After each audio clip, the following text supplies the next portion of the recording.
Hello traders, this is Alex with the StockMatrix program. We're going to do a review today.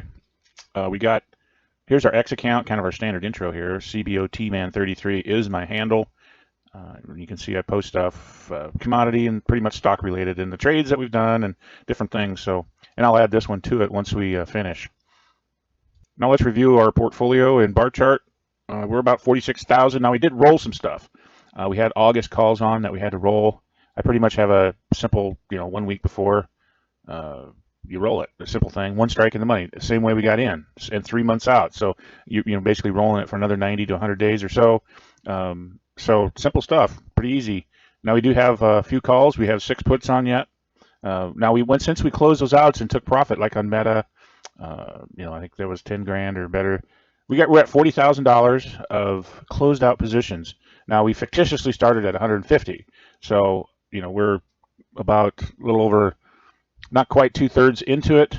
Again, we started on January 6th, so we had a bear market and then spun around to a bull market, and now we're either going to be a top in here and we're going to be another bear market, or we're going to hang sideways. Now sideways trades tend to lose money historically. Now unless it's a bigger chop, right? So you tend to give back some of your cash if you're trading it.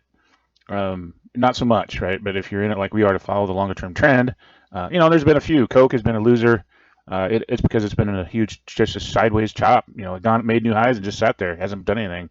Now we don't lose much though, right? But as a this portfolio of 17 select stocks is, it's like one whole index, right? So you might have individuals lose here and there, but as a sum of all the parts, right, it makes money, and that's the advantage. And it spreads your money out across multiple venues. Shotgun theory, if you want to call it, or you're not putting all your eggs in one basket. You've heard all the analogies. So, and it's done well. So we'll see. We'll continue 1 year, and then we'll shut this off, and I'll probably be done. Again, I'm doing this for learning purposes, to show you how to use options and also how to be more systematic in your approach on trading. All right, let's move on. Moving on to the statistical page of our StockMatrix program, you can see that we have a few annuals, but not very many, considering it's a weekend. We got two of them in Apple, kind of Friday, Sunday ones, right? So again, it's either going to be a Friday event or a Monday, right? You don't know. A few cycles of the 45 that we've been watching, and Lynn has one. Now you can see here Google has the opening of its all-time low, and also the opening price. So on the 19th, which is today's Sunday the 17th, so it'll be Tuesday. It'll be pretty interesting how that reacts to its annular on the thing. Now we are about 35 days prior to the next solar eclipse, so it's coming down quick. It happens to fall on the equinox, so or close enough, right? A few days. Pretty interesting.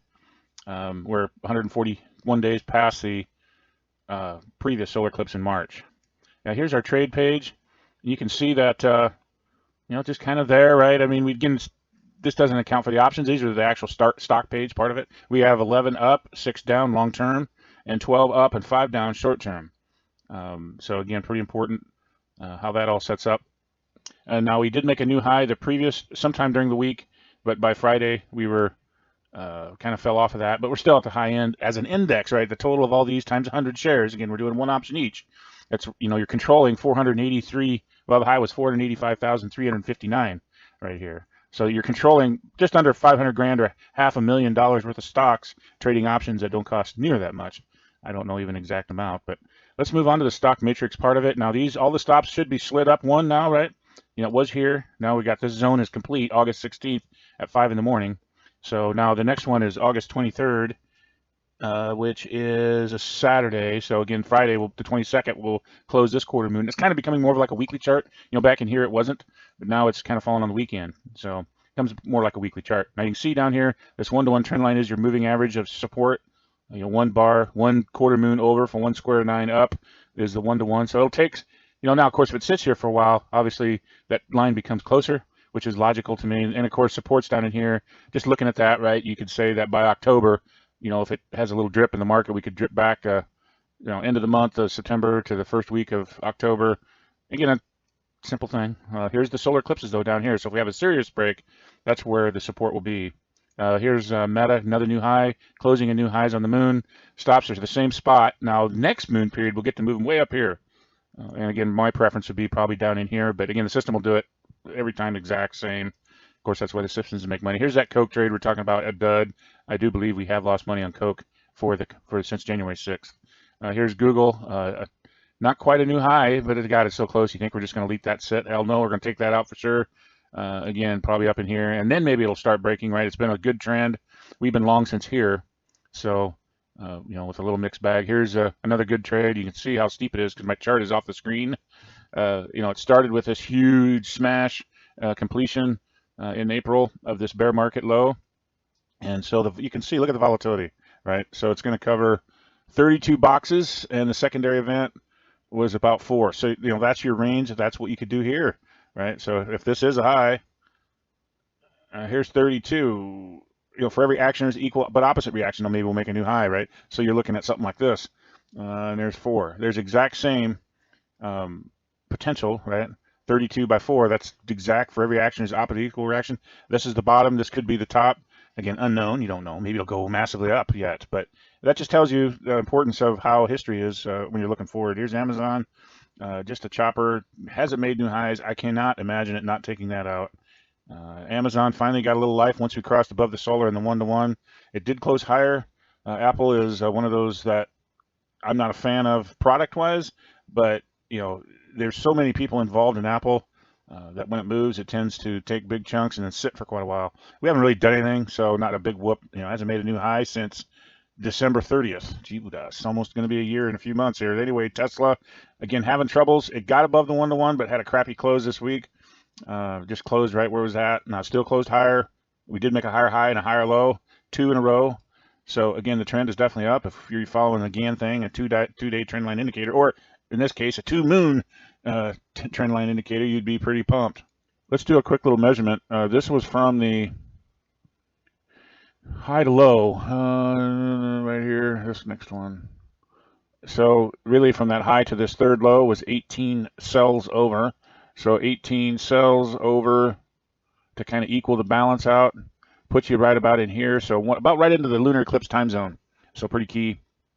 Makes sense that we could, continue to trade sideways or chop higher for another couple moon periods. Here's Lynn.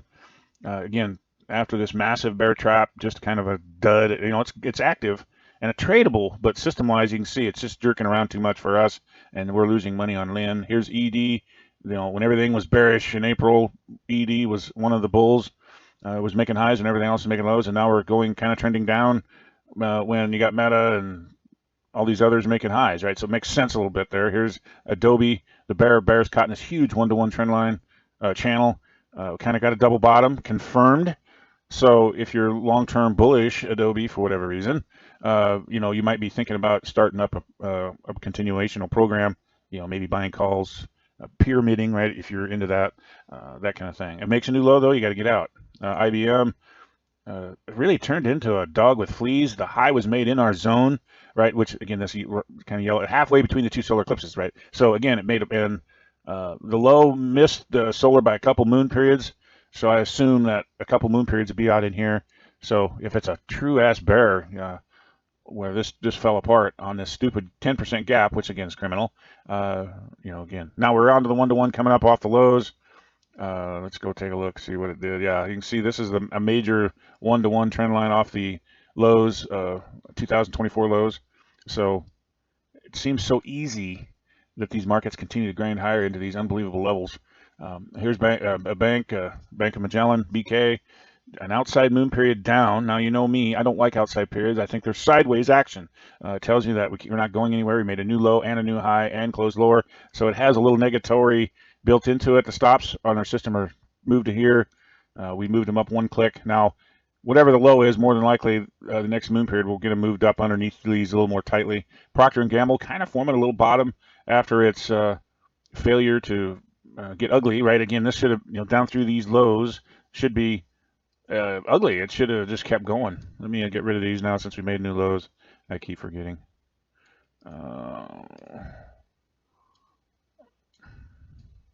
But these kind of bear trends, they're easy to trade as long as you can get too carried away.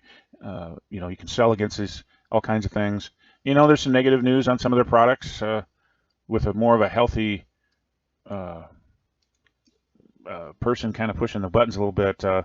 their cheaperly made stuff is going to get ruled out. So again, it makes sense that Procter & Gamble's caught in this. And again, it's really a channel, right? Just like Adobe is.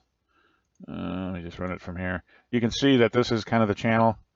Um, so kind of sort of, you can kind of filter it however you want, but you can see that probably the logical support's down here around 145 to 160 area. JPM's caught in a little coily kind of pattern. We had an outside period, an inside period, and another inside period. So basically since July, we haven't gone anywhere. We had one higher close than that July period, which was right here. But most of them have been in the middle of that range. Truly a sideways chop for the diamond. Longer term break, he would be here at the 1-to-1. Which ain't very much, right? Just enough to get us stopped. But the longer term support's down here at the solar eclipse. Now we'll be coming into a new solar and a new set of data points to trade on. Here's Coinbase. Again, we did get the stop move off the highs down to here, right above the gap. I like that stop. Makes sense technically. Just a pure buggy. I don't know. It's uncalled for, really. This gap down. I guess their AI was broken that day. Here's Cintas again. Kind of a chopper. We had this huge, we'll look at the dailies, but it had a huge activity and it actually still lower. This looks like a secondary top to me. We're caught in the 1-to-1 channel though, which is supportive. And of course the solar eclipse is kind of my objective down here. Two of them, right? The previous one and the current one. And of course it will be coming. So I assume that by September 21st, we'll be down in this solar eclipse area. And it might be a good buying opportunity. We'll wait and see. Okay, moving on to the charts, the daily charts. Here's NVIDIA. And you can see the bull of bulls, right? This is the AI platform that is, looks like it's winning the race.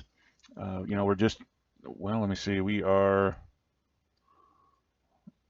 90 days. This is market days, not calendar days. But we are 90 days over, so pretty important from this low. If you're believing the Gann cycles, 45, 90, 120, 135, 180. Those cycles on the wheel of Gann are pretty important. Let's just see how many calendar days that is with all the holidays. 130. So we're 130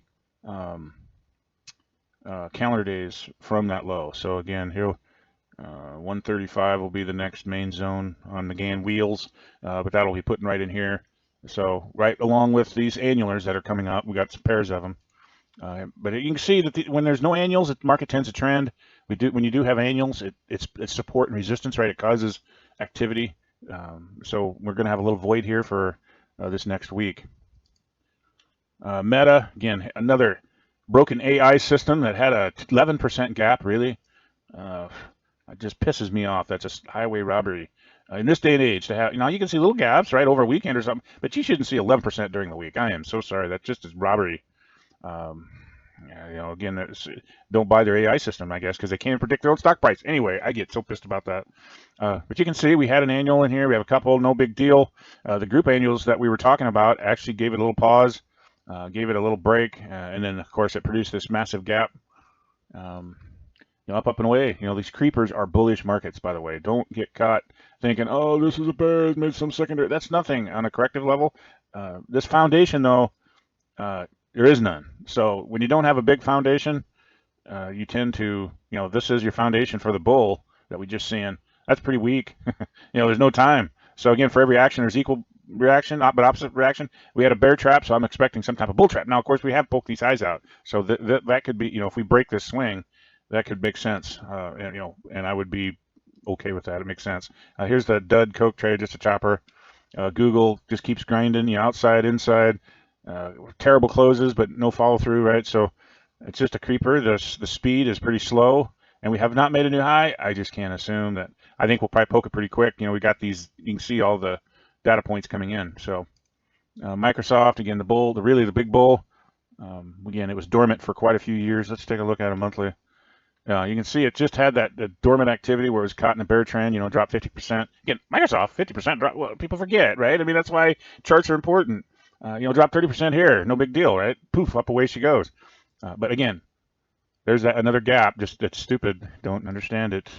Microsoft employs and brags about their AI. They suck. They can't even predict their own freaking stock market price. Anyway, they're not smart, by the way. These AI systems are dumb. They can program a bear. They can program a bull. It's all programming, and they'll be changing history.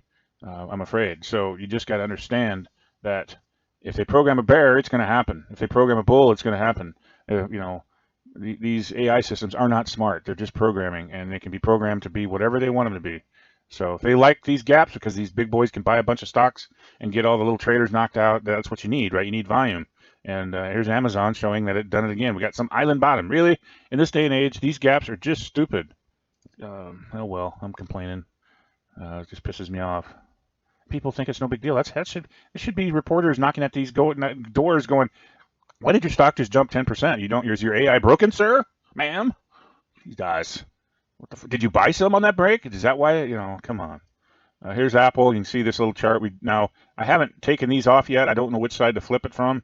If it drops another day here, if Monday's down, I'll take this one off. But anyway, you can see that it's just a nice trading market. Apple is, quiet forever. You lose money in these type of deals unless you've got a day trading system or something.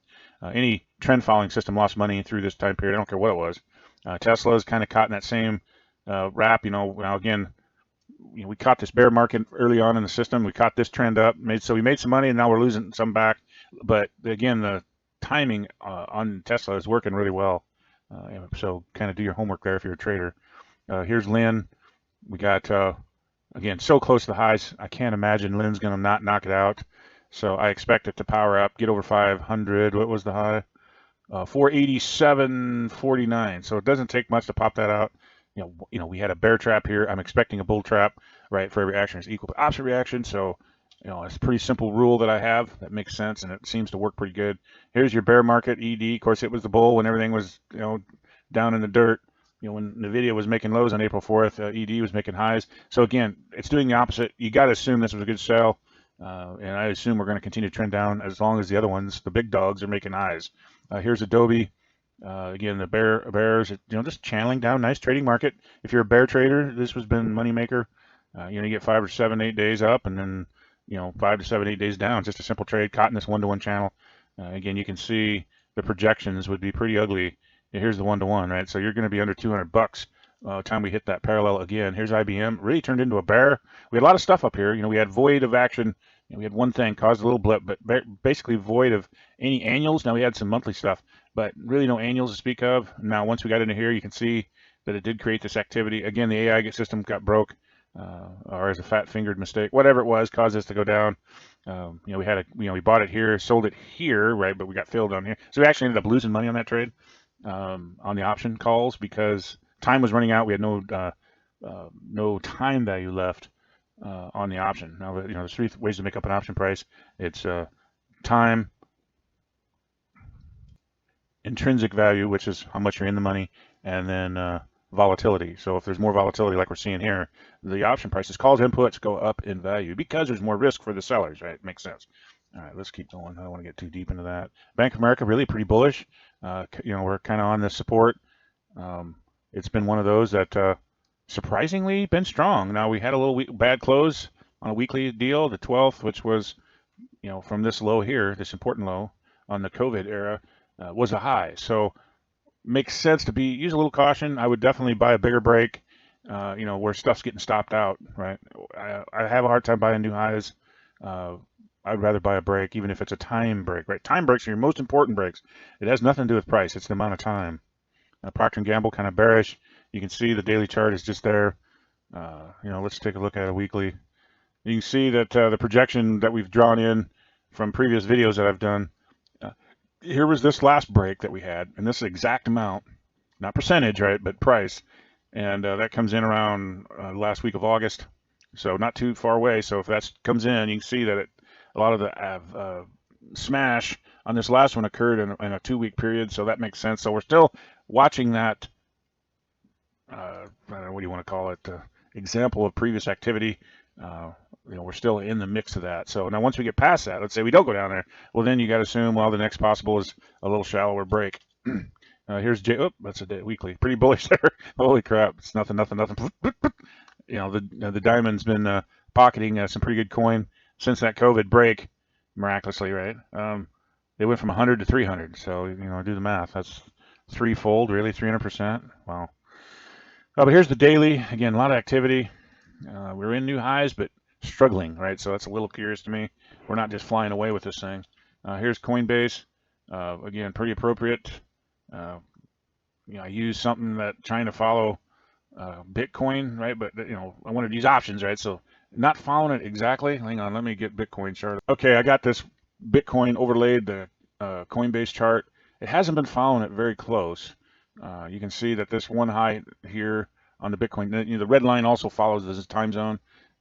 Here was the high, and then the actual high on Coinbase occurred into this little zone, and then the low break was that low, so it followed it there. But the high, we made a new all-time high on Bitcoin. We did not on Coinbase. Now it was a pop up, so it's kind of diversing a little bit. I don't know if you're a spreader, it makes a lot of sense, I guess. Now we did have a potential bull trap here, right? And we had a bear trap down here, so it makes sense that we had a trap action. Now for every action, there's equal but opposite reaction, right? Now the solar eclipse was the kind of the pivot point, so the next solar eclipse coming up on September 21st could be interesting as well. Now moving on to Cintas, you can see again a little bearish close. Kind of tried to make a new high, which I thought it would easily, and it did not. Took some time. Tried, and then now they gave up. Oh, it ain't gonna happen. So you can see that this whole action is either a continuation pattern of a sideways chop and a continue of a bull, right? We're doing a time break, or this is a potential high, right? Maybe head and shoulders, right? Here's your left shoulder, here's your head, and we're going to make the right shoulder out here ways. Now, again, I'm assuming as a trader to look out for November 8th. I know that sounds like a ways away, but it's right here, right? So again, this was our first pop high, which I always look for, and you can see the action. Gap, boom, boom, boom, another gap, and then it was it. And we did have a trap, and then down we go into the bear trap as well. So again, this action, you got to be looking for at some point, maybe on this other high over here. All right, let's move on. Let's look at the S&P. You can see that this market is sideways, but trending higher. It's not flying away. This trend line here that we drew in every time has been broken. Now that's your correction, all right? That's your buying opportunity. You had it here. Your first break was this one, right? And that was your buying opportunity. Then you draw it on there. We broke it again here, right? That was your next buying opportunity. I don't know if I can find it in here. Damn it. Can't see it. And then we broke it again here, right? Another buying opportunity. Now it isn't a big correction. It's more of a time break. We had it here. We definitely broke it here again. And then now we're on this one. So again, every one of these have been a buying opportunity off this simple trend line, speed line, really. It's not even a trend line. So just keep that in mind, right? That's these trends that are bully. Now you can do it the same way in the bear market, but again, definitely interesting. I don't want to get into that. I was going to talk about something else. The Dow is the dog with fleas. Now, I'm not saying dog like it ain't making new highs. It is, but compared to the NASDAQ or the QQQ or the S&P, it struggles, right? So here's your NASDAQ. You can see it's a bull, just a monster. Here's your QQQ. Kind of got out of the channel now, so you got to use a little caution. And maybe a new channel is forming. Let's just draw it in. Dang it, sorry.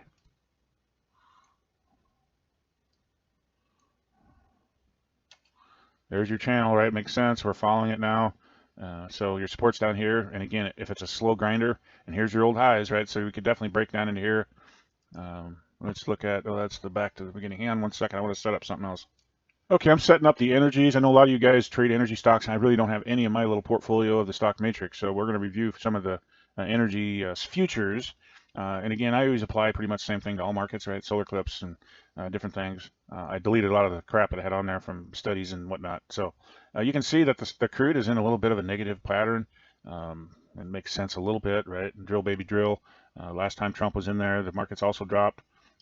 Now they made more money, actually. So, but the companies, the actual crude price tends to drop. Here's refresh finished. Here's unleaded gas. It had a roll here. So again, that's what you always got to worry about in futures is a stupid roll. You can see from one day to the next after the futures, discount, they had a bull spread, right? So the front ones were worth more in the back. Anyway, you can see we're kind of down into the zone or so close to these lows. Unleaded gas should at the pump, right, should be going down. So if you're a big company that buys a lot of fuel, I would wait probably or use call options or something. Refresh finished. Here's heating oil, which again, we're getting into the big companies out east that do for housing. They've already locked that in back in June, July. Hence, that's the seasonal pop in heating oil in the summer is these mom and pop shops have to lock it in right before the winter. And so they always pay a premium. Of course, then the customers pay a premium because they're paying a high price. But anyway, and also this is trucking fuel, right, basically. So you can see that the truckers are definitely going to feel some relinquishment of that. Here is natural gas, really a bear. Again, winter months tend to really change that. Pretty common to see a February, March high like we did last year. And again, our low prior to that was November. So you can see the whole range was done in about 4 months. Now that's the energies in a nutshell, right? Pretty, all of them are pretty bearish. So if you've got some type of energy stocks that are priced based on the prices here of the futures or the cash or whatever, you be a little cautious. I assume we're going to stay negative. Again, you can see this previous solar eclipse in natural gas was at the higher end of a secondary thing, and the support did hold this a little bit, and then once we went through it, we went negative. So we're lower than the previous 3 solar eclipses. That trend is a negatory trend. So be a little cautious being a bull on energy stocks that rely on these pricings. So that's all. I just wanted to share that with you. Everybody have a great rest of your trading week, and be cautious. These markets are gapping weirdly because their AIs are broken, and the AIs are so smart.